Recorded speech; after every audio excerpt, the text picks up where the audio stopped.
You're watching Oilers Nation Everyday with Tyler Yaremchuk. Your one-stop shop for all things Oilers.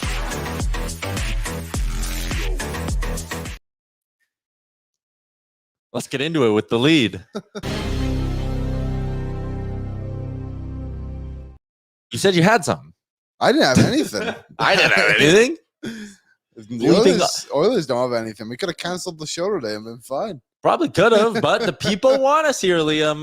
Welcome into Oilers Nation Everyday, live from the Sports Closet studio. Check them out online, sportscloset.ca. We are back after taking off the Monday edition of the show because it was a long weekend. Busy long weekend for you. I don't know how much you want to get into. Started with you finally having beers with me, thank God. Yeah, Tyler dragged me to his house. We had some beers. That was fun. Amber's parents went all out. We would play some games. I thought I had beaten Amber's mum at a game. And it took you and I just kept playing, and I literally didn't realize for like 10 minutes that I didn't win. I asked 4 people. And we were doing like a bracket style kind of like minute to win it game. It was her parents, there was an engagement party. It was really fun. So Liam competes, he loses. Everyone sees him lose. And then it was like the second round, and you were like, who do I play next? And I was like, Liam, you're done, buddy. You're cooked. You didn't I didn't know. It. I thought I beat her. That was a fun game, though. It was a really good night. Yeah, it was a good night. We had more than just a handful of beers. We shotgunned beers together. Yeah, we did. Couple. I did mine very quick. I watched back the video. Oh, really? Oh, who's faster? Ty was just slightly faster than me, but they were cold drinks. They were cold. Shotgunning cold beers is always a tough thing to do. Tough. And then Saturday I went to a wedding. It was fun. I heard you cried. I did. You're a wedding crier, hey? Just some of the stories are crazy. Like the bride is adopted. Okay. So she kind of like talked about that, and like it was quite touching. And then her and her dad did the first dance, and in the background they had the video of them doing the same dances when she was younger. Oh, that's and I was like, that is unbelievable. That was so cool. But yeah, Kent is a big Oilers Nation fan. Shout out Kent. Literally never met the bride or groom before. They work with my girlfriend. And he was like, holy shit, Liam's at my wedding? He's like, hey, Oilers Nation guy. I'm like, welcome to my wedding. Welcome to my wedding. So that was cool. And so now we're connected because that is my girlfriend's cousin's husband's brother's wedding. See, we did this whole thing on Friday. There's an easier way for you to say that. My Andrea's cousin's brother-in-law's wedding. There you go. You cut a few out when you do it that way. Yeah. So that was really fun.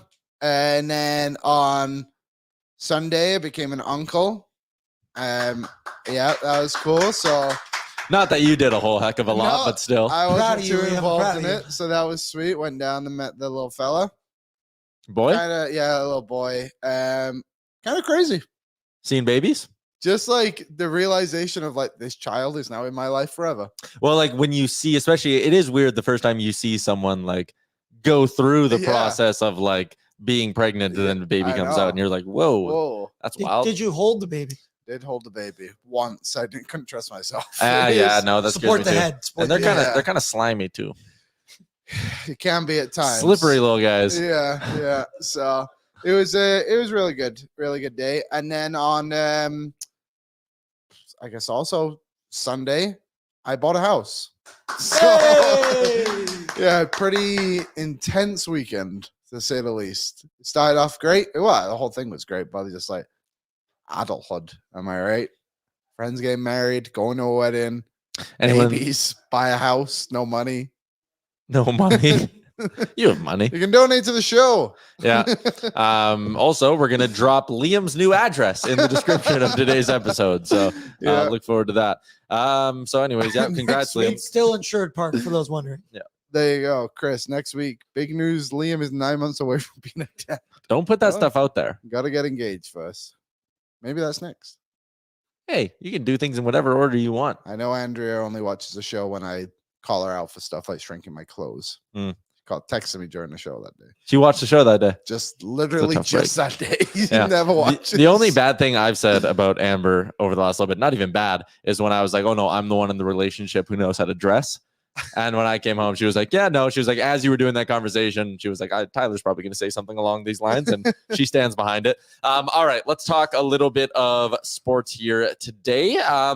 What do you want to do first? We got a handful of segments. We got a short for giant question. We got what's trending. We got around the league. We're going to do an Ask Us Anything over in the YouTube chats. We got a couple questions already sent in, but you can literally ask us any question. Didn't I just do my reveal all? You did. So if you have any questions, you can't ask Liam what his address is. We won't answer that one. But ask us questions about life, about the Oilers, hockey, sports, anything. Ask us anything. We'll do it at the end of the show, so we'll give you time to throw a bunch of questions into the YouTube chat. We got a couple that were sent in on Twitter as well, so we'll handle all of that. That'll be later in the show. Player grades for our friends at Sherwood Power Sports and Marine, an update on the Millwoods Golf Course, and a new friend to welcome into the program as well. So that is 6, 7 segments to get through in the next hour here, Liam. So giddy up. Sam Carrick is in. Not ask, what's your address? Interesting. I don't even know. Yeah, well, there you go. I was at the Holinka as well the last couple of days. I'll go there right after the show. So do you want to do a Holinka update? Yeah, we can do a bit of one.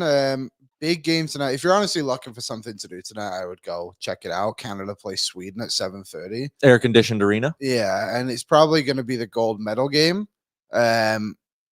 Just obviously top talent on the Canadian team in Sweden kind of always show up. Really tough year for Finland. I think they're missing a few guys. They have a weird age group where like some guys are slightly too old to be in there, and it's a lot of their top guys. So they've actually been eliminated already, and probably will finish dead last in their group and not win a game, which is surprising. Germany is done well. They face the US today, and whoever wins advances to a medal game. Oh, so Switzerland, absolute dog shit, to be completely honest. Well, Liam, they're 16, so they're averaging 11 goals against the game, and they've played 2.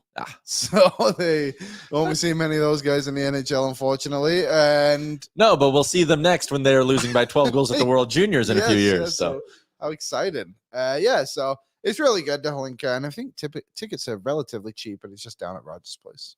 Yeah. So medal games this weekend. There you go. Friday, Saturday. Liam's got you covered over at OilersNation.com. All right, let's do what's trending. I think that's a good segment to dig into. All right. Get caught up because we've been, talked about a lot of things over the last week. What's trending is brought to you by A&W and MS Canada. Burgers to Beat MS Day is back. It's celebrating its 16th year on Thursday, August 22nd. For every teen burger sold on Burgers to Beat MS Day, $2 will be donated to Multiple Sclerosis Canada. In the lead up to August 22nd, you can also support Burgers to Beat MS by rounding up your bill at A&W, donating online at burgerstobeatms.ca or through the A&W app. You can also add donations when you order A&W on delivery apps. So let's take a quick message from our friends at A&W.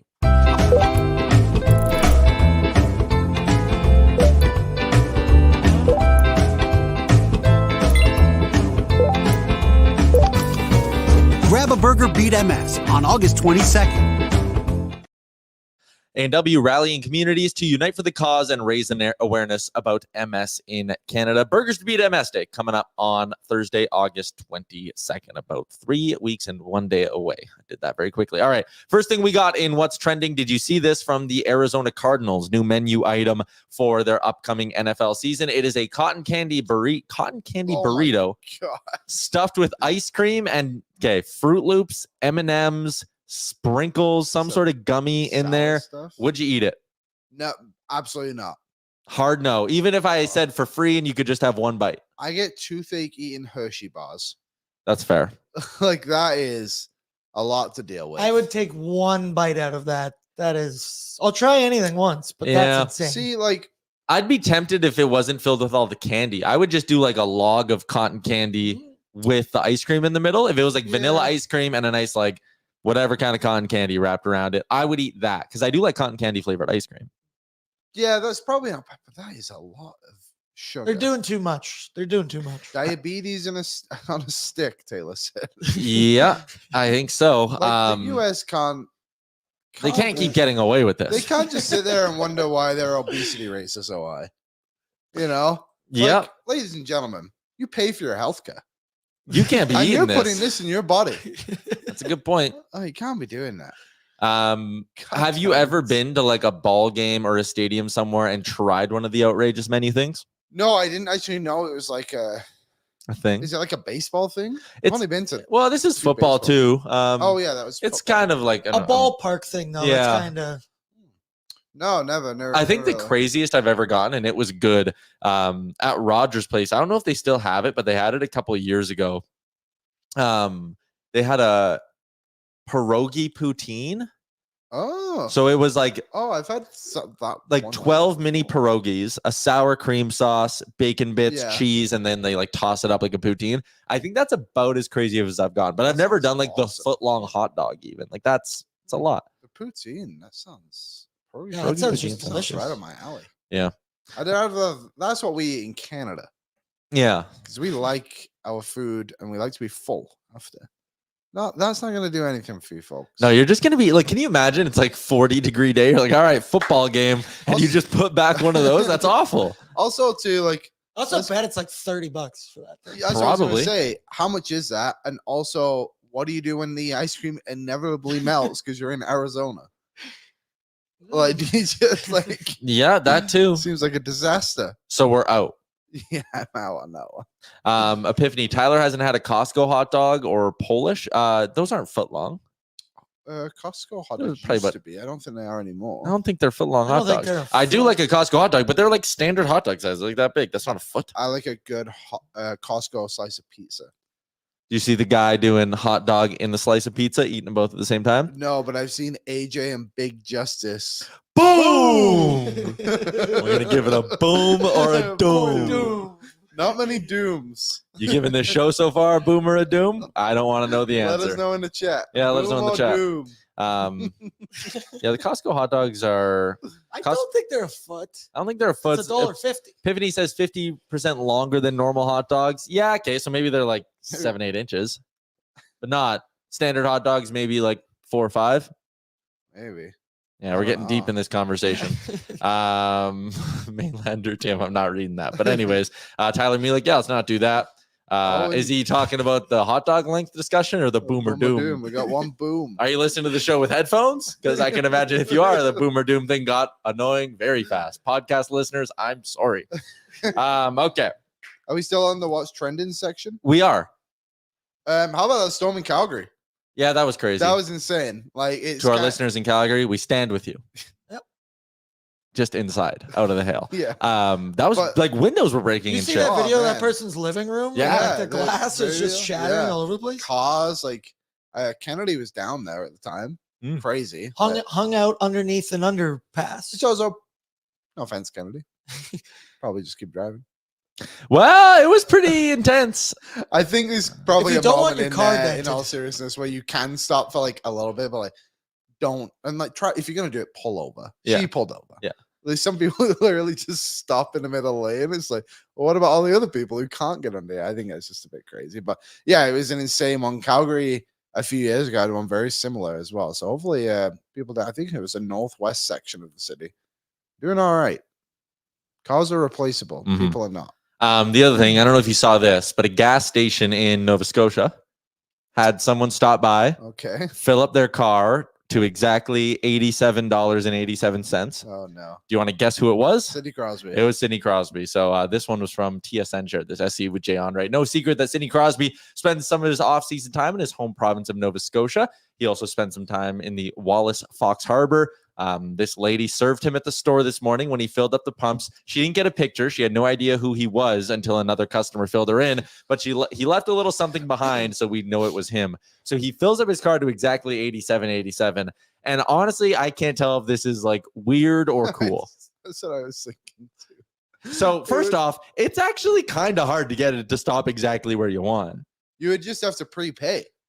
Oh, unless he did that. Yeah. You But would then just what? have to prepay. So I like the image of him like filling it up, Yeah. going one at a time, and he gets to 88. He's, damn it, freaks out. So yeah, also people are pointing out expensive gas. Yes, well, I mean it's the East Coast. But the idea of Sidney Crosby just like ding ding ding 80. Also, how many times is he doing this? Every time. Like, has he been doing this for like? Because we know he's incredibly superstitious And rich, and rich. evidently. 87 in the car. So some of the Mulek says, I assume he's just prepaying, but is he? So he's going into the kiosk and being like $87. That's even weirder. That's weirder. That's totally weirder. But Thank Sid God can he's do no not wrong. like. Imagine if he was like 23. He'd get nowhere. Yeah. He just all these years like 20. God damn it! I have to stop. His credit every card day for charges are gas. just 23, 23. So many different things of gas. No wonder he chose 87. No, you just do that at the pump, you lunatic. Can you walk up to the pump? And I thought prepay you had to go inside. What? No, You can't just prepay Well, at the pump, can you? you can do both, I guess. Like Well, you I can get- type in the When amount. I press the Oh. other, when it Oh, says yeah. I could put, Yeah, could. you're right. Okay, so you could put 87. Okay. But also clearly he went inside because they're talking about how the attendant didn't know who he was. Yeah. So yes, he prepaid inside. So are we giving this a So boom no or a name doom? calling. Boom or doom? Sidney Crosby going 87 to fill up with gas. Okay, 3, 2, 1. Boom! Oh, see, I went doom. I think it's kind of weird because I I think feel like it's he's weird been doing too, but this for it's 10 sick. years and it's just the first time anyone's noticed. Guys, we're doing boom and doom for the next year because it's awesome. We need player grades. Yeah, what if all NHL players do this and no one knows? Oh, are we gonna give Brett Kulak a boom or a doom? Last thing I wanted to do, we got a video in here from the MHL. It's the Russian Junior League. Junior League, yeah. And they've added for 3-on-3 overtime this year an over and back rule where you can't go yes. back. So there was a video of it that went around. Do we have that? So this is what it looks like. Play comes in for people listening on a podcast. That's just a goal. This is your Daniil Yurov. This is what you sent me. Oh, I probably sent you the wrong clip then. Anyways, there's an over and back rule now in the Russian Junior League. How did I send the wrong Russian tweet? That doesn't make sense. You a fan of the over and back rule in Russia? Yeah. You would want the NHL to do it. I think so, because sometimes it's so annoying watching overtimes, which is supposed to be this like exciting part of the game, and it's supposed to end quickly, and you get teams who just hold on to the puck because they don't want McDavid to get on his shift. And then next thing you know, we've got Matt Zuccarello and Zach Hyman going head to head, and like exciting players, don't get me wrong, but I don't want to watch that. I want to see McDavid put Jared Spurgeon on his ass. Sorry, Minnesota Wild, you're my target for this one. So just I think that'd be cool. Like you got to keep the puck, you got to have your chances, and you got to go for it. So what I don't like about it is that it just makes things more confusing. Oh, there you go. Look at that. I finally found the videos. BR Open Ice that did it. So like you can't carry it or pass it back over the center line. Yep. But the way it worked in the video was the guy like kind of just got pressured up at the blue line and had nowhere to go. So I guess he could have just dumped it back in and avoided that. But for me, it adds a confusing rule, which makes it harder for new fans, which is something you always have to keep in mind. Like, I don't love that. Like, that's why I don't really like that the NFL changed their kickoff rules this year, because I'm like, oh, Yeah, I don't really know what that is yet. I have to see it. And also, like, okay, so you can't pass or carry it back to the center line. But what if a guy walks in, rips a slap shot, and it rims around the boards and goes back? Does he get dinged for that? Yeah. But how often don't do that? I know, but like basketball's done this forever, and it's the same thing. If the ball hits the rim and somehow flies all the way back, it's over and back, but you never see it. But it is the rule. Like, I don't know. I think it's Credit good. KHL. Credit So KHL. this is yeah, credit to the KHL for the video. Here it is. I don't think that. I don't think they care. So he just gets bumped, right? Like, Well, move the puck. I don't know. I agree. I think overtime is supposed to be like a fast-paced game, and it's like a tracked offense. It's exciting. I'm a double boom on this. I think it's love great. it. I don't like it. I think 3-on-3 overtime has actually stayed relatively exciting. We're just a bit more used to it. Like when it first came on, it was like, holy crap. And like, it's been overcoached maybe a bit, but the Oilers still had plenty of games last year where it was like, whoa, whoa, whoa, whoa. But there was a lot of time too where like the opening shift, you used to have guys just waiting for McDavid to leave the ice. Yeah, that is sucks. annoying. Mulek says no offsides in overtime would be better. I actually kind of like that. Pond hockey rules. Yeah, it'd be Like cool. that would, to me, that would simplify it. So it's not like more confusing. You just say, hey, icings and offsides are turned off in 3-on-3 OT. That would be cool. Then you can just fire it around. People are saying, why is the game 4-0? I think they were just doing demos. It was preseason, so that every game was going to overtime, I think. Yeah. It's how they, so here's a stupid thing that happens too. So whenever European soccer teams come here for like exhibition, like friendlies during their preseason, no matter the score, I don't know if it's all of them, but the majority of them will do a penalty shootout after. Okay. And there's been some games that are like 5-0. And then they gotta stick around for the penalty kicks. Shootouts. So dumb. Max says 10% of overtimes are exciting. We need this rule. I disagree with that. I think if I see a game, if I'm on the score app and it's like, oh shit, there's a game that's a minute away from going to OT, I still turn it on every time. Yeah, I've watched 10% is a crazy take. 10% is too low. I would say it's almost the opposite, or like closer to the opposite. I think 60 to 70% of overtime games are still exciting. I think also too what this rule could possibly do is force bad turnovers, I guess you could say. Yeah. Which could lead to breakaways, which is exciting. I'd be interested to know the percentage of games that went to a shootout when 3-on-3 overtime started versus last year. Because that would probably give you a pretty good gauge on if this thing's actually getting overcoached or if we're just, like I kind of said, getting used to it. Yeah, maybe. Because I do think there's an element of that. You think it should be longer? I'm surprised the rule they changed isn't the length one. I mean, I would do that. I would extend the overtime to 10 minutes. Yeah, I would too. I would actually maybe even just get rid of the clock. That'd be tempting. And I also always hate the logic of when they're like, oh, the players will never agree to that. Players will never agree to that. Why? I don't know. And I get that it's a bargaining thing. The players would like want to use that as like, okay, if we're going to give you that, you got to give us something. But like the idea that it adds more wear and tear to their bodies is just like the dumbest thing ever. Also, extending the overtime would force you to play other players in OT, which would be a testament to team's depth. It wouldn't just be like running two lines, right? And also too, sometimes like I know it's kind of different, but like remember in the shootout when Kyle Turris once scored an overtime goal, his shootout goal? Yes. Derek Ryan did it. Like you kind of get those moments, and like people will remember them for a long time. Like I remember the Kyle Turris goal. I remember you tweeted something like, "Is this a Kyle Turris era or something?" Like that? Oh yeah, Kyle Turris revenge tour. Yeah, and then he was healthy scratch like 2 games later and was basically done. 5 games all season, and he's just like, oh, awesome. Yeah. All right. Anything else you got from what's trending for our friends at A&W and Burgers to Beat Just one other thing. We can move on quickly after, but I've not watched a lot of the Olympics this last little bit. It's been busy. But this whole, I don't know. I think it was a floor event at gymnastics where the Romanian girl was given the bronze medal and like celebrated it, and then the U.S. coach went and complained, and then the U.S. Girl, the athlete, ended up getting the bronze over her, and now there's like a ton of video being like she did. So the allegation was that her foot touched. You've seen the floor routines, right? Where you have like a foot basically went out of bounds and it didn't, and they took away points from her and gave the American the points. Oh, and this Romanian girl, like clear, like where they're saying she should have been deducted points. She didn't cheat. Where she should have been deducted points, she clearly did not touch. So that's kind of shit. So it sounds like it's still going on. How does that happen with that many eyeballs on that? I know. And they might actually switch it back again because so many people, like actually like former Olympians, have complained about it to the IOC. So we'll see. I mean, the 100-meter dash was kind of crazy too. Crazy ending. I like this one from Sergeant Battle. Brown, Yanmar, Kulak on the ice, 16 minutes into 3-on-3 OD. Teams are just playing the trap. You're 25 minutes into 3-on-3 overtime. That would be nuts. Yeah. Ooh, question for the AMA. We'll put that in the saved file.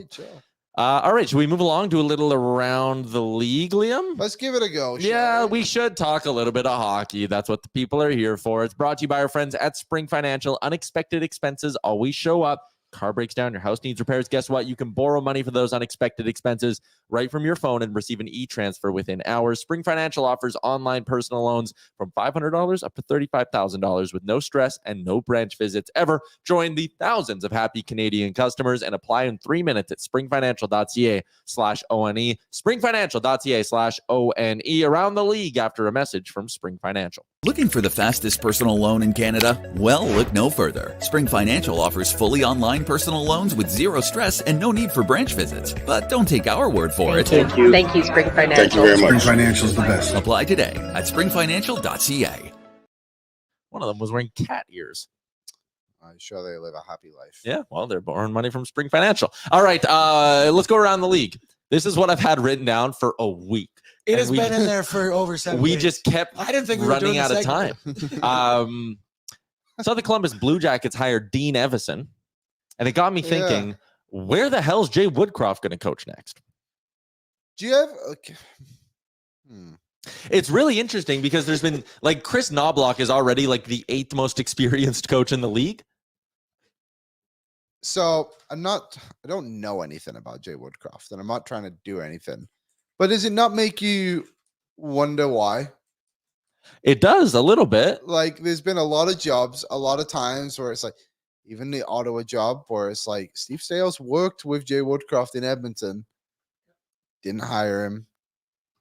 Columbus didn't hire him. Seattle Didn't been hire him. so many, Yeah. and it just gets to a point. It's like, well, why? Like, he went to the World Championships, I suppose, as an assistant. Yeah. Who was head coach for that one? I can't remember. Off the top of my It might have been Evison.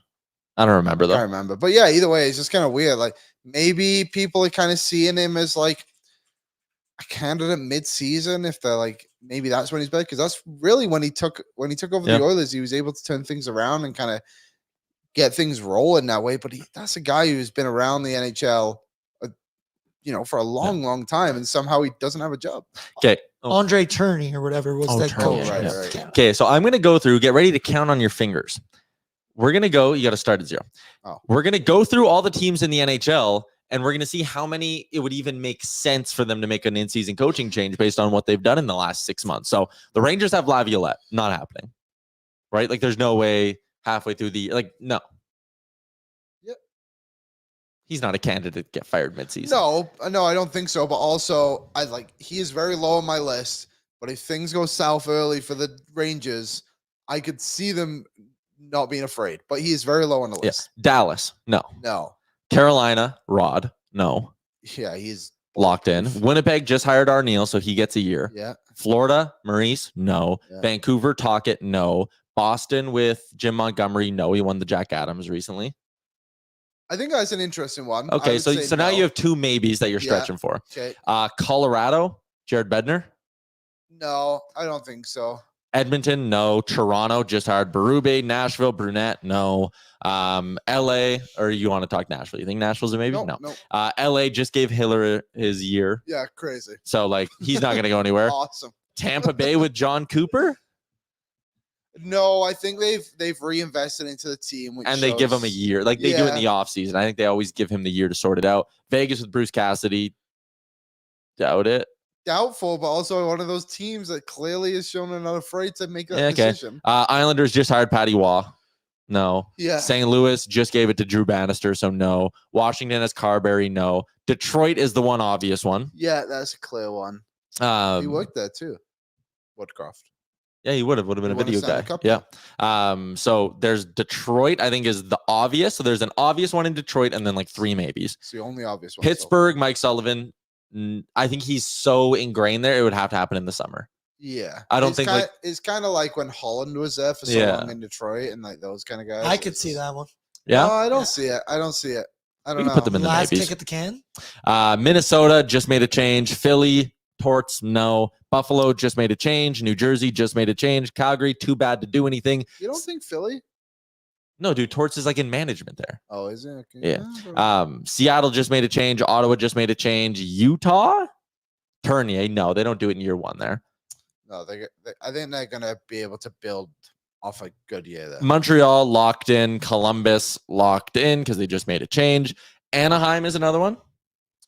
Yeah, wasn't there some talk about Craig Cronin? Apparently some of the core there don't like him. He's a bit of a hard ass. Yeah. And they're all babies in Anaheim. Well, they also never win, so maybe they need that. Chicago, no, they like Richardson. San Jose just made a change. So out of all 32 NHL teams, there are Anaheim and Detroit, and then maybe 4. Maybe you can. We're reaching to get to those 4. And maybe Anaheim don't want to go for another former Oilers coach. It didn't go well for them when they hired Dallas. No, Dallas Aikens didn't work. Yeah, I don't know. Maybe he just comes in as an assistant. If I gave you minus 110 odds on Jay Woodcroft having a head coaching job at any point before the end of next season, so not next summer, but by the time the Stanley Cup is handed out next year, will Jay Woodcroft have a head coaching job minus 110 on either side? Would you take yes or no? I would go no. I think I would too. That was kind of my point. I think we've just gone through so many teams that it's just like, clearly he is now a wanted man as a head coach right now. I could see him just becoming an assistant. Yeah. I think if you gave me those odds of being like, will he be in the NHL? I would say yes. Eastern Conference is interesting in general, and we might talk about this a bit maybe on Monday because we have a new friend joining our network. Remember, we've had Anthony DeMarco on a bunch of times. Oh, yes. He's joining Daily Faceoff as a writer. I saw that. Just as a writer, is he going to do a show? Well, he can come on our show. I don't know. I was texting with him yesterday. Does he have a show? Like, I don't know if he's doing a show yet, but he's good on camera, so he might. But he's based out of Philly, so maybe we'll talk to him about this. But do you think the Flyers can be good next year? They just gave Konechny that big deal. They got Michkov. He's landed. He's on American soil, so he's good. Yeah. I don't know. They're going to be interesting next year. They got young guys, Bobby Brink, Tyson Forster. Do I think they could be good? I mean, their blue line, Cam York, Travis Sanheim, Nick Seeler, Jamie Drysdale, Yegor Zamula, Rasmus Ristolainen. Look, at the end of the day, I don't think it's the actual skaters that are the problem. I think it's the fact that goalie obviously was cut from midseason. Yeah. Caught a heart for all that stuff going on. But Sam Ersson was good last year, and they got Fedotov, who they just gave like a $4 million deal to. It's going to be down to those two guys. I really do believe that. They were, as soon as Carter Hart left the team, they fell off a cliff. They have a lot of guys in there, and I know the Sean Couturier captain thing was kind of part of it too, but like, I like a lot of their players. I really do. And I think Fedotov could be sneaky good next year. Cam York, I think he's going to have another, kind of keep going the way he's going. Michkov, like, what is he going to be? I think he's going to be an absolute stud one day, but in year one, it's going to take him quite a while to kind of get through. But I like it. I like this group. I think the Metro is a tough division, though. Wild card at best.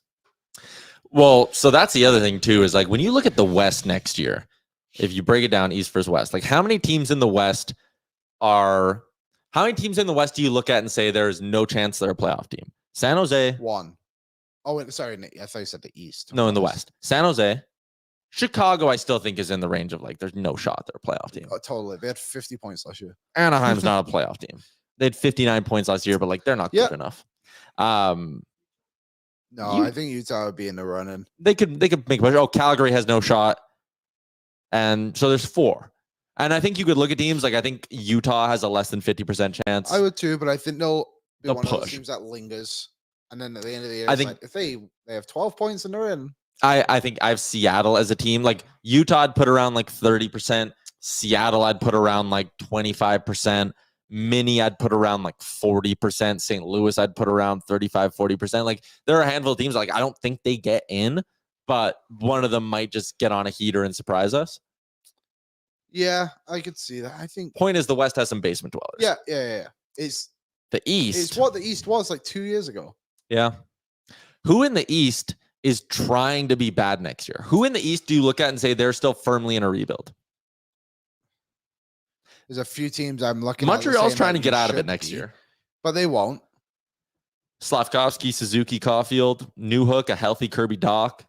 They're the Utah of the East. That blue line might be sneaky.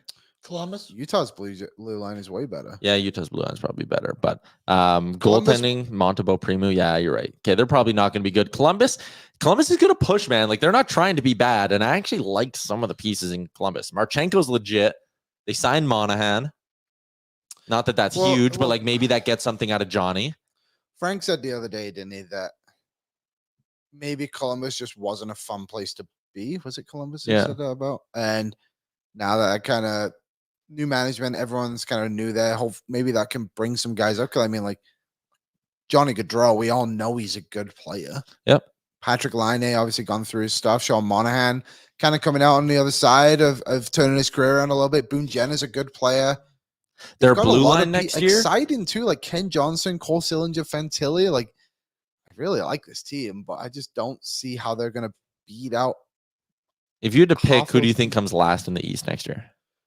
Montreal. You take Columbus. You think Columbus can close that 10-point gap? I think they could, because I think just honestly, based off morale, if they're able to just turn around the morale and everything, and I think that will help. I think that matters a lot more than people give it credit for. Like Montreal, I can't imagine is not a fun place to play. Like Martin St. Louis, a player's coach. You know, like those guys in Columbus, I don't think they enjoyed it that much. And I think that will help them, like, especially those young guys, your first experience in the NHL. Like, guy like Ken Johnson is just going up and down all year. Yeah. Like, it's not fun. Let me throw this your way. Whole cylinder got a diss track against him. That's tough. Not a lot of teams in the NHL have players with a diss track.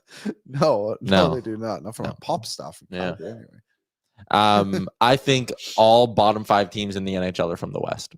I would completely agree. At least 4 of the 5. Yeah, maybe like an Anaheim surprises us and puts together a somewhat better season, but I still don't think so. Mulek, do the Sabres or Penguins fall all the way off? Maybe. Buffalo maybe has their goaltending sorted out now, so that could be a bit better. See, that's the thing. Like, somebody has to be bad. Like, even if we don't think they're gonna be, the good teams have to win games. Yeah, but also I think the gap could close. Okay, so let's although do it. the 8th seed in the East only had 91 points last year. I'm saying Ottawa finishes last. I don't hate that. I think they're D. I'm just looking through it here, dude. That's not a good roster. Let me have a look. Like, who do they even sign this year? Linus Ullmark? No, they won't finish last. Oh yeah, they have Ullmark now. Okay, that changes things. They have you have a Vezina caliber goalie now. No, they have like 3. I forgot about Ullmark. Their best players are better than Montreal's best players. Yeah, they'll be better than Montreal. Like Brady, Montreal doesn't have a Brady Tkachuk or Stutzler. No. Drew Perron. If Norris stays healthy, if they stay healthy, they'll be okay. Like, okay. I don't think they're a playoff team, but they'll be okay. I could see Washington falling out of the picture. I know they did stuff this year, but also look what they did. Like, name value, awesome. You got Pierre-Luc Dubois, who is shit. Lance says, what about the Islanders? Oh my God, I want nothing more than for the Islanders to be a 50-point team. I hate the Islanders. They're vibeless. They have no aura. They are vibeless. They stink. Yeah, they could be. Oh, no aura. Like, even Matt Barzal. It's like, what are we doing here? You see that Tajikistan swimmer that looks just like Matt Barzal? Matt Barzal would have so much aura if he left the Islanders. Yeah. Fair? But you know why the Islanders might do okay? Sorokin. Yeah. Although he had a bad year last year. Okay, let's do it. Atlantic predictions. We got time. Do we? Who's last? Should we save this for Friday? We'll do one division each. We'll do one division today, Atlantic. No, we have to talk Oilers. Let's save it. Oh, that's a good segment. On this show, it's a good segment. We still have to ask us anything. And player grades and a giant question. Go ahead. This was like our most loaded one. It would have been a quick segment. No, we got to save it. We got to spread stuff out. Let's get to our Sherwood Ford giant question for the day. Tired of dealership hassles? Sherwood Ford in Sherwood Park is all about convenience and upfront pricing with their giant deal program. Get clear, no-nonsense pricing on new and used Fords online with all the incentives included. Plus, enjoy the ease of mobile service, free pickup and delivery, and same-day or next-day service appointments. Check them out, Sherwood Ford the Giant. All right, here's your giant question. I wrote an article the other day, Liam. I don't know if you read what I write, but I listed who could be the potential wild cards in the Oilers lineup. If we had the Oilers lines, maybe we could flash those up right now as well. But I think it's fair to assume that like the 13 spots that are going to be available out of camp are kind of spoken for in the forward group. Like the only one you can make an argument of is the 4th line center spot with Derek Ryan. Maybe he loses that job in camp. Maybe. But even then, someone has to be like better than him. They can't just like be the same as him. They might even honor him to start the year. They might just keep him for a little bit. This once again, no Evander Kane. And yeah, no Evander Kane in this lineup. If Evander Kane is in the lineup, then Corey Perry's your 13th forward, and that's your group of 13. If he's not, then maybe the 13th forward spot is ends up being open. At some point, injuries are going to hit. At some point, slumps are going to come, all of that. So the 4 players that I had written down that I think could make an impact at the NHL level next year or play a role with the Oilers, could wear an Oilers sweater. I had Lane Pederson. I had Ruby Jarventi. I had Matt Savoie. And I had Noah Phil. No James Hamlin. No James Hamlin. Okay. You can throw James Hamlin in there.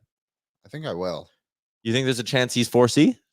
I think he would go ahead of Philp to start the year. To start the year, correct. Yeah. And then I think I didn't even include Raphael Lavoie in there, actually. Lavoie, yeah. So they got that's the thing. They got like 6 guys who could really battle for it.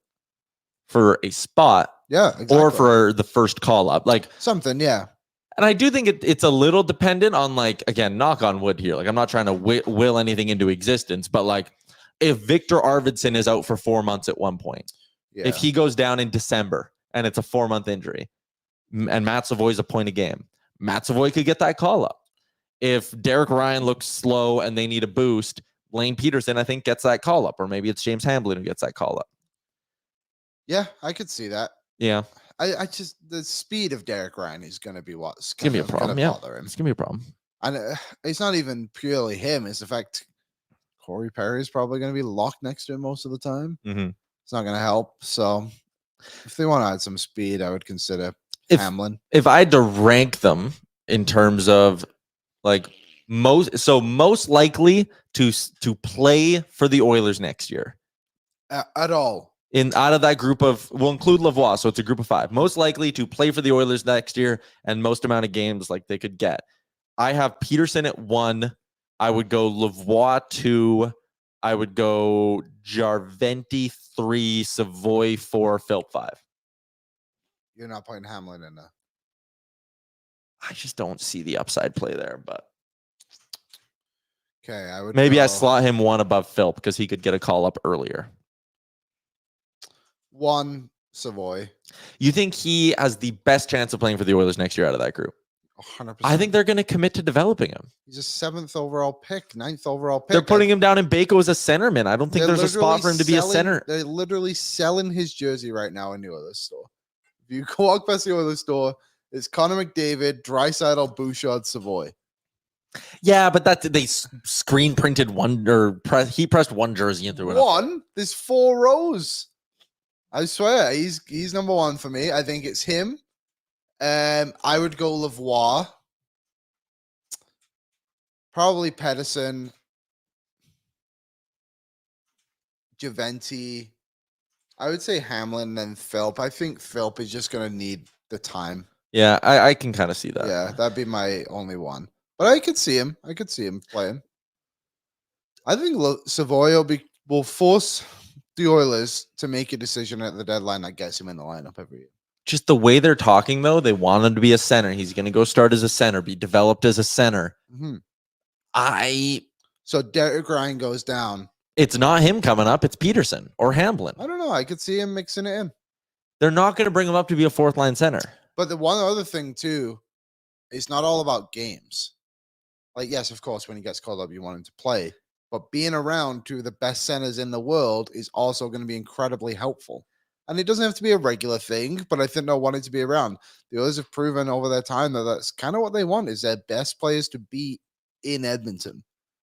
Holloway, Broberg, even Bouchard. Like, remember that COVID year? We were like, send this guy down. He's literally doing nothing. Yeah. And like different staff now, like who knows what Stan Bowman wants to do, and Jeff Jackson as well. But that's kind of been the image of the Oilers for a while. It's your best player seems to just be around all the time. He needs to play though, wherever he's going to be. Yeah. So, and that's why, like, again, if they had said, and if the messaging was, we view him as a winger, we think his path to the NHL is as a winger, then I would be like, yeah, I could see him getting the first call up. And if he gets a chance, if it's an Arvidsson that goes down, or a Skinner or Hyman or whoever, if it's a top 6 winger that goes down, yeah, I think it's Savoie. You bring him right up. And I think if he gets called up, he doesn't go back down. I think it's one of those. Yeah, I just think it's a very niche situation where he gets that call up versus Pederson can win the job out of camp. Pederson can be the bottom 6 call up. I think Jarventi, if it's Perry is down or Perry's not looking good, Brown goes down. Yeah, like that, one of those, anyone in the bottom 6 goes down. I think it's Pederson or Jarventi, and they come up and they give you a good few weeks and they go back down to Bakersfield. Yeah, I totally agree. They're lucky. Like, a lot of these guys have NHL experience. Yeah. Like, out of all those guys, we said the only one that hasn't played an NHL game is Noah Philp. Correct. Which is nice to have. The blue line's going to be a problem if anyone goes down. Well, yeah, like I didn't even include the blue line in this. They have depth. Carrick can play in the NHL. Carrick, which is nice. Stetcher can play in the NHL. Brown can play in the NHL. He's worn an NHL jersey before, played in games.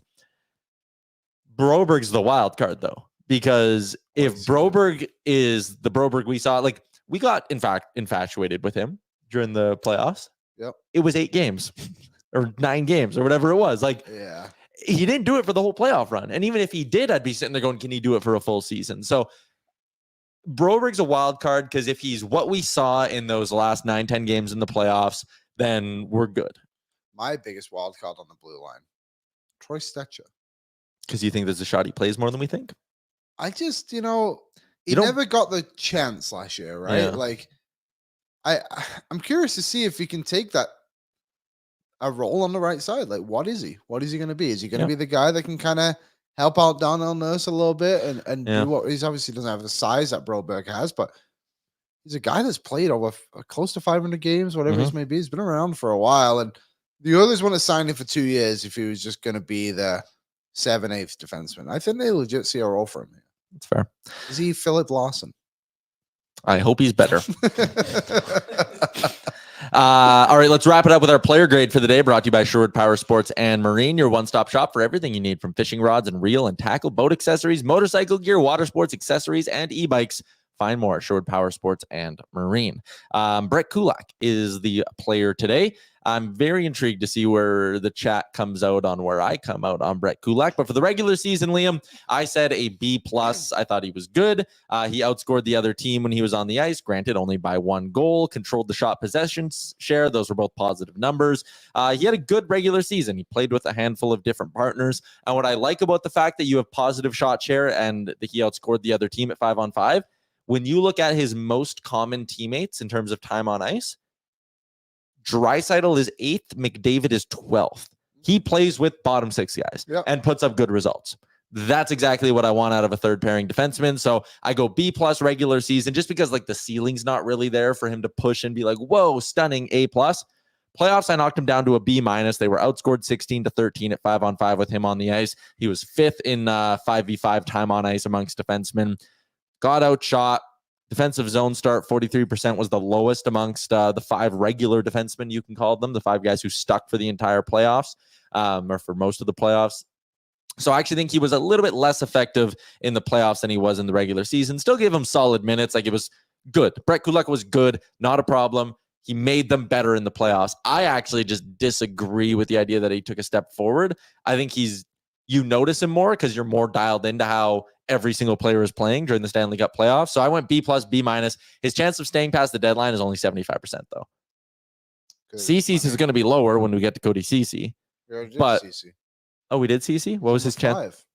Oh, yeah. What was his chance of staying past the deadline? I don't remember. I don't know. Lower than that. You're right. Yeah, because like if Broberg looks good and you need to move out money. 30% is what we went with. Okay, 30%. Makes sense. Yeah.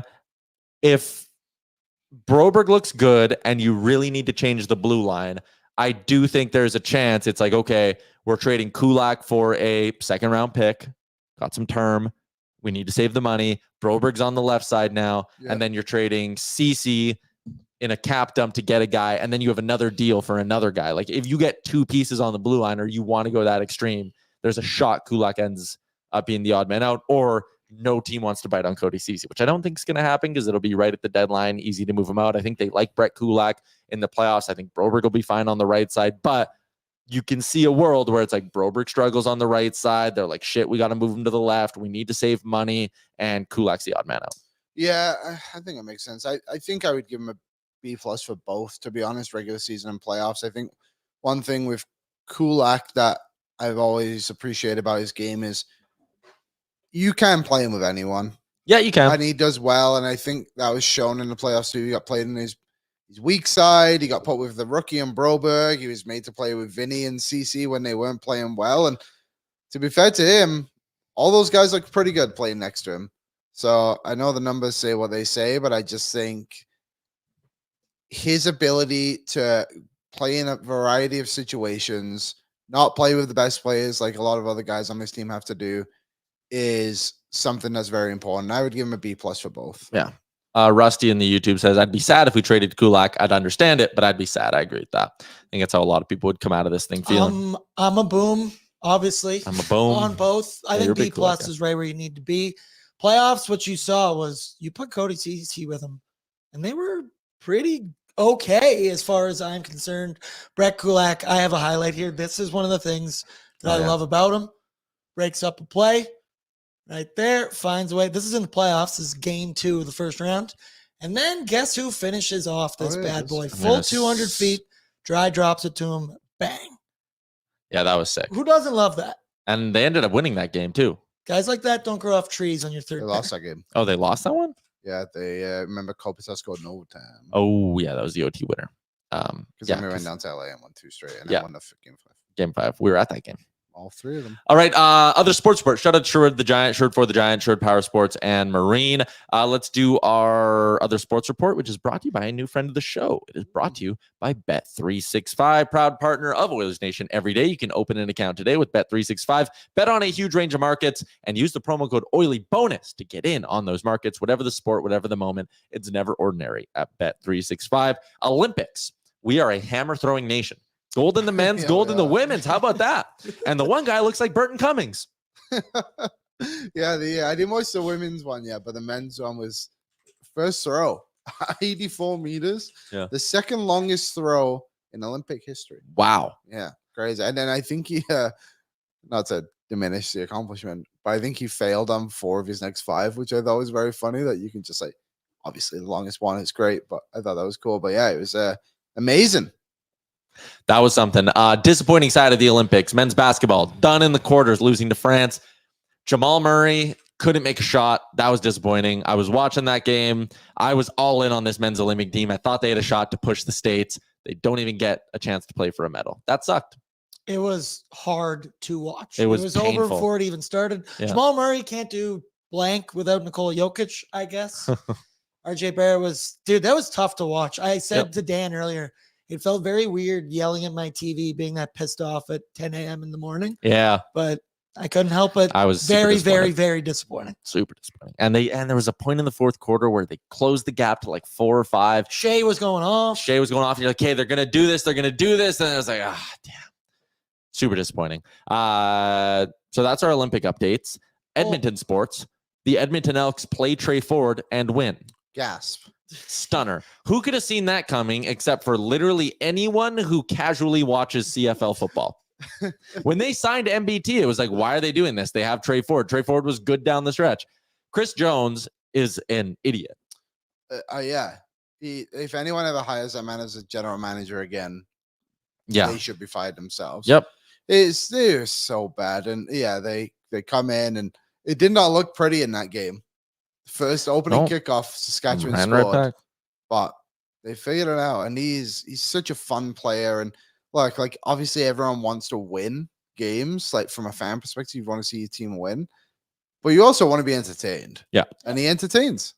They also have this running back, Javon Leake. Yeah, he scored a couple of touchdowns. He scored a touchdown and was clocked at 35.8 kilometers an hour. That converts to 22.25 miles per hour, which is faster than any NFL ball carrier carried the ball last season. Whoa. Isn't that crazy? That is crazy. Faster than Tyreek. The Elks might be becoming a little bit exciting in all of this, which is good. And Gregor had this one. Last 2 seasons for the Elks. When they play Trey Ford, when they start him, they're 5-6. When MBT or Cornelius started, 0-15. Wow. Who would have thought? Pocket passes don't work in the system, but let's keep doing it. Yeah. That's insane. Ridiculous. Gregor said it probably How does cost. that happen? How does nobody step in and be like, hey, man? Yeah. And I mean, Chris Jones was trying to do everything to make Trey Ford the bad guy too. And they were like, why don't you bring him in for like running plays? And you basically said like, he told us he doesn't want to. And it's like, maybe because he's a really good quarterback, Chris. Did you ever think about that? So are the Elks playoff hopes totally pooched? Yes. No. It's the CFL, baby. They're 1-7, but they could grab that crossover spot from Toronto, and Toronto's 4-4. And Calgary's 4-4, and they play Calgary twice. How many games do they have left? What a joke. It's such a funny league. I like it. I don't know if I can just see the Elks schedule. Last season, there was only 4 teams that finished with a record over 500. I guess that's half the league. Okay, so the Elks have 1, 2, 3, 4, 5, 6, 7, 8, 9, 10 more games left this season. Wow. So like if you go 5-5, when was the last time they were good? 6-11 they won in 2015. But no, like not even win, but like when were they a good team? I think 2015 with Mike Riley. Yeah, probably. Oh, sorry. You play the Stampeders 3 more times. So if you can go 2-1 against the Stamps, which isn't unrealistic. No, Split Labor Day, then win the one in October? I don't know. I'm just saying. There might be a reason to watch the Elks, and I will watch them closer now because of Trey Ford. Yes, I will likely. It's tune way in as more well. fun. Like I never tune in, but now I know he's starting. I'm like, oh yeah, I'll throw Yeah, the game on, and then I totally. watch the whole thing. Totally. All right, let's wrap up the show with our Ask Us Anything. We're going to go a little long today, I think. Why not? Let's get to the questions people are wondering, Liam. Yep. Give the people what they want. Our Ask Us Anything is on the Star Mechanical guest line, where you're the guest, I suppose, today. All right. Shout out to Star Mechanical, Edmonton's #1 plumbing and heating company. Check them out online at starmechanical.ca. All right, Liam, we put out a few on Twitter. We'll get to those, but I like the YouTube chat more, so we're going to go into the YouTube. Tyler Mulick, we already answered this one. Are the Elks ever going to be good again? Baby, they're good right now. So I like that one. Christopher Pomeran with one for me. Tyler, what's one part of your wedding that you will have more control over than Amber? The booze. That's a tough question What was the question? because I'm not craving any amount of control in this whole ordeal. Will there be a big sports game on that night? You might be in charge of TV. We found an app that no, it'll be August 2nd. So there's it'll be like The- MLB All-Star the break. Elks, brother. Oh yeah, the Elks. We found an app where people who come to the wedding can bet on your wedding, fill out like a prop sheet. Oh my god, I might do that. That sounds like fun. that'd be fun. It's right up my alley. But I don't think there's anything will I have more control in. No, I have no booking the honeymoon. That might be something I have more control in, but that's not in the wedding. So bad answer, but I have nothing for you, Chris. Chili wants to know our biggest pet peeves. Something that drives you nuts. Bad drivers. Is that a pet peeve? I literally every single day, just little idiotic things on the road drive me insane. People who chew Today- with their mouth open. Today I had a that's guy, I was at the lights driving in, and it was like a single lane, and this guy just went around me and then just met me at the lights, the next lights. Like stuff like that. It's like, you're a moron. Can I give you a super niche pet peeve while driving? Okay. People who don't understand how free flow lanes Oh work. yeah, that's super annoying Oh, too. good Like pick. it is a free flow Good lane. pick. You need to drive. I remember I was in the car once with my mom. I hate people that are like overly cautious drivers. Yes, me too. Especially on a free flow. I know. And my mom stops in the free flow. I'm like, free flow. Like, you gotta go, mom. And she's like, well, there's cars coming. I'm like, it does. If you get rear-ended, It's that fault. like if you stop in a free flow lane and get rear-ended, it is on you. Yeah. Like free flow, look forward, just drive. Oh, that's mine, Chili. That's a great pick. People who don't know the free flow lanes. Lance Kane, can I be invited to Tai Tai's bachelor party? If we opened up one spot, but you have to contribute something. Like if you're someone who like owns a liquor store and you're like, hey Tyler, if I come on your bachelor party, all the booze is on me. If you're someone who has a connection to a golf course somewhere and you're like, hey, we can do this. For an airline. Works for an airline. Anything like that, I'll consider it. But you got to bring something to the table. Tyler Mulick, do you want to see minor league ball come back to Edmonton? Here's where I'm at with this. Because the Riverhawks they punched their ticket to the playoffs. I think we're going to talk a little Riverhawks on Friday's edition of the show. We're lining that up right now. But the Riverhawks are going to the playoffs, I think for the first time. Yeah. Oh, yeah. First time ever, the Oh, yeah. Riverhawks are in the postseason. So that is great. I love that. And I love the Riverhawks, and I love the vibe they've created. And if it's the same ownership and it's just taking the Edmonton Riverhawks and putting them in high A ball, like what the Vancouver Canadians are, then I'm totally in on that. I would love to have a chance to like see Blue Jays prospects come through Edmonton and see other teams' guys come through. Like that'd be sweet. I'm not craving it as hard as maybe I was before the Riverhawks, because now the Riverhawks has shown that it doesn't matter who the players are, they can make a fun and exciting atmosphere. Yes. I completely agree. Yeah. Yeah. Couple So more. what if Randy Gregg buys the team? We're cool with it then. Yeah, if it's Randy Gregg and it's gonna be the same thing, just with like slightly higher quality baseball, I'm all in on that. All in. Joel, ask anything. Choose one dish that you could eat for the rest of your life. Not every day, but like 3 times a week. Pepperoni pizza. Wow, that's not even just any pizza. I already do it. You think you eat pepperoni pizza 3 meals a week? Some form of pizza, like pita pizza, something like that. Pepperoni mush. If I had to pick one, mine would be pizza. Something easy breezy. I think I could, like, if I'm just picking a dish and I can change it up a little bit, I could do tacos, chicken tacos, beef tacos, steak taco. I could do just different variations of tacos, probably 5 days a week, if I'm being totally honest with you. Yeah. I love tacos. So that's my answer to that one. You're going pizza too, Aaron? Yep. Pizza? All right. Simplicity. Fair enough. This one's for you from Chili. Liam, what do you miss most about living in England, and what do you like most about being in Canada comparatively? What do I I mean, some of the food. I mean, England's not exactly known for this cuisine, but some of the stuff there, like I used to drink this thing called Lucozade Sport all the time. It's like Gatorade. It's delicious. Stuff like that.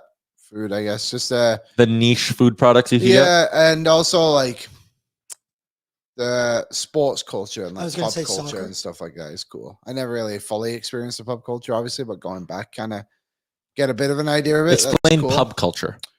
Like on like a Friday night, everyone just goes to the pub. Like after work, you go directly to the pub, have dinner, and then go home. Stuff like that. You go to the game, you watch the games on Saturday there, and it's just like it's a lot different. I know that happens here, obviously too, but it's a lot different of an atmosphere. So that's cool. I invite you out for beers all the time. You could create your own pub culture. But like the pub Local culture, Sherwood but is it's my different pub. because like if I was to come and have a drink with you, I'd have a 30-minute drive home after. That's fair. But in England, there's like in a village I lived in, there was 4 pubs. There was only Liam, we live one 5 main minutes road. apart. Yeah, but like that's what I mean, Yeah. like, you know, stuff like that. And what do you like most about being in Canada? You didn't answer that. Oh, probably the space. Everything's not as jammed up. Yeah, it's a lot more room. That's fair. Mac. Mac. Off the top of my head, I do think about other things that are kind of cool sometimes, not just space. Yeah. You know, If we gave you some time to think about it, maybe Yeah. by Friday you can give us Maybe. What's more. the Yeah. healthcare situation in England? free healthcare. It's Is good. it? Rocco? Yeah. Mac is in. Niche hockey one. Falls into your row. Oh yeah. Do you think the CHL is cooked now that NCAA pays their players? More kids from Canada seem to be taking the NCAA road. I've always said, ever since I kind of got into like covering the Oil Kings for a bit, covering the Crew for a bit, and like going through the junior hockey leagues the way I did, and like seeing how things play out. If I had a kid, I would not let them go the CHL route. I wouldn't either. You go the NCAA route and think of what that involves. Okay, in the CHL, you are drafted in the dub at 15, 14. Don't get to pick where you go. You don't get to pick where you go. So I could be here in Edmonton, no disrespect to any small town in Western Canada, but I could be told, hey, you're 16-year-old, you're sending them to live in PA for the next year. Yeah. I'm good. They're going to Prince George. Nope, I'm fine with that. They will not. Yeah. They go the NCAA Junior A route. Okay, if they're from Edmonton, you can be like, you're going to play, like, Sherwood Park wants you. Okay, go play in Sherwood Park. Sherwood Park and Fort McMurray want you. Okay, pick. Where do you want them to go? You get to pick where you go. You get to, where do you like the coach more? Which team develops better? Like, you can just get stuck in Prince George with an asshole head coach who's like 70 years old and is like, we're here to win. You're not playing. Like, And that happens all the time. and it does all the time. You have way more control when you go the Junior A route. And then guess what? NCAA, you get to pick where you go. Yeah. You want your kid to go to Denver, and Denver wants him, gets to go there. He has 4 schools offering him. He gets to pick. You don't have that same control, the CHL. And I think that might be something the CHL has to look at changing. Yeah, I think so. But I think what the CHL is going to do instead to counter this is just have, so for people who don't know, the WHL, you're drafted at 14, I think it is, 14, 15, whatever it is. In Ontario and Quebec, you're drafted at 16. So those players can go directly to junior the next year. I think just to counter players leaving, they'll just move the ages back a year. And then they'll just be like, well, this is you're almost too young to make a decision, and it's manipulated that way, and that they can get what they want. You know what I mean? Yeah, that's fair. So it'll be interesting. The BCHL is obviously changing a lot of things right now too. So hopefully, I just think, I don't know, if someone's listening to this, or you have a kid or someone who's kind of thinking about this stuff or able to play both, it's a privilege, obviously. Just check it out. Don't jump at the first thing. Like if you go junior A and then you're like, I don't like it, I want to go to the CHL because I'm drafted by Calgary, then go check it out. I don't know, but like, don't just jump at the first thing that comes up. Lance says not having a choice prepares you for the NHL, though. I don't see that at all. Becoming a better hockey player prepares you for the NHL. Being told you have to go live in Prince George doesn't prepare you for the NHL. Do you know another thing too? Bus rides. You're on the road a lot in the CHL. Not so much like Ontario, like those Toronto areas. Obviously, it's a ton of teams, but the WHL grind is crazy. Like you don't have that too much in Junior A and the NCAA. It's not quite as bad, and also like you just play weekends. And plus, if you want to go play pro, your body's probably going to be in better shape playing 30 games a year than 60 plus playoffs plus Memorial Cup. Yeah, no. Also college parties. Also college Decent parties. point. But also one other thing, when you get drafted to the NHL, you're making money when you sign and go there. It's a lot better than going playing in, I don't know, Brandon. I'm with you. I think I view it as more of a no-brainer. I just think there's the old line of thinking, which is like, oh, the CHL doesn't really produce better talent anymore. It's they get it. They get the top guys, but I think the kind of overall package is maybe coming better out of NCAA. Yep, absolutely. Whoa, this is like a really nerdy hockey question here. Roe, if you had $4 million to get a defenseman, who would you go after? Trade Kulak and CC equals $6 million for a top 4 right D. Sign Broberg, Holloway, pay off $300K cap overage. I don't know. That really confuses me. If you had $4 million to get a defenseman, who would you go after? I don't think they're going to get a defenseman before the season starts. Answer to my question. Would you sign Kevin Shattenkirk or Tyson Barrie to skate next to Darnell Nurse? No. I'm good. I don't think either of those guys are very. I like Barrie too, but he's not a fit here. Okay, we got a couple on Twitter, then we'll wrap up the show. Okay, one I got for you here. Guy wants to know, what's the best golf course you ever played? Yeah, I saw this one from Zach. Mine's easy. I mean, to be completely honest, Millwoods is one of the best I've played in Edmonton. It's really, really nice. Silvertip is my favorite. Yeah, I know. It's really fun. People kind of clown it because they're like, oh, like it's gimmicky. Like some of the holes like aren't. It doesn't play like a true golf course. When I'm golfing in the mountains, I'll stand sideways and hit every shot if the views are good and the course is always in good shape. I'd still go Grey Wolf though. It's a little bit like flattened out, but the views are still good. But it plays a little bit more like a traditional golf course. But they're both unreal. I love playing Legends too. Sherwood Park. That is a fantastic course. That's my favorite reasonable average course in Edmonton. So nice. And it's so close. I like Grey Wolf. I didn't get out to Silvertip last year, and I don't have a trip planned this year, and that bums me out. But maybe I'll change that. Still time. I should figure that out. Jazz is in, the Jazz we work with from marketing. She says, when will I make my debut on the show? Pitch a segment. Yeah, if you come up with a segment, Jazz, your dreams can come true. That isn't surrounded by Taylor Swift. No Taylor Swift, no Harry Styles or Styles Jonas too. Brothers. No, like an actual segment. Yes, agreed. All right. The Washington Capitals, I bet. No, can't be that. All right, someone else. Dean Billy.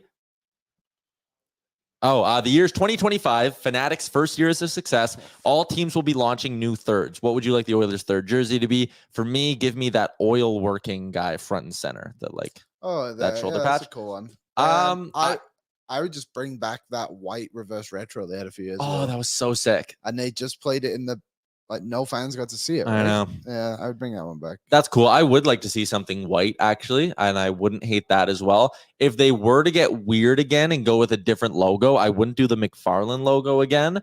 I would try to do something a bit new, like maybe something based around like a big E or something like that. I loved the Heritage Classic logo because it was like vintage and it had like a reason behind something it. Different, yeah.